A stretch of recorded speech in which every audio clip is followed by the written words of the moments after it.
Karena Admiral disebut menderita luka berat setelah dianiaya oleh Aditya Hasibuan, anak perwira menengah Polda Sumatera Utara AKBP Akhirudin Hasibuan. Ibunda Ken, Alfi Indri mengungkapkan anaknya kini buram jika melihat tulisan. Pasalnya, saat peristiwa penganiayaan yang dialaminya, Ken mengalami luka serius di bagian pelipis hingga darahnya membeku di bagian mata. Kini Ken kurang bisa melihat cahaya dan Alfi juga menambahkan anaknya pun merasa buram jika melihat tulisan.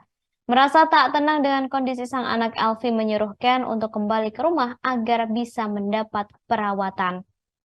Tak lupa, Elvi juga mengucapkan terima kasih kepada Polda Sumut karena telah membantu kasus yang dialami oleh sang anak. Kini pelaku penganiayaan yakni Aditya Hasibuan telah ditetapkan sebagai tersangka dalam kasus penganiayaan yang dilakukan pada Desember 2022 lalu. Nggak meninggal, Pak.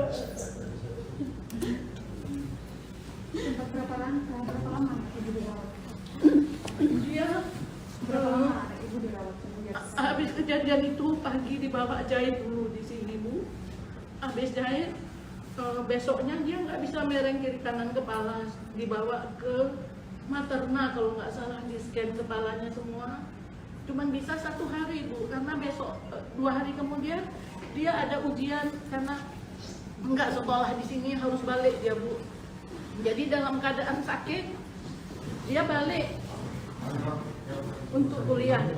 Jadi dengan kondisi dia nggak sehat, dia balik keluar dari Medan.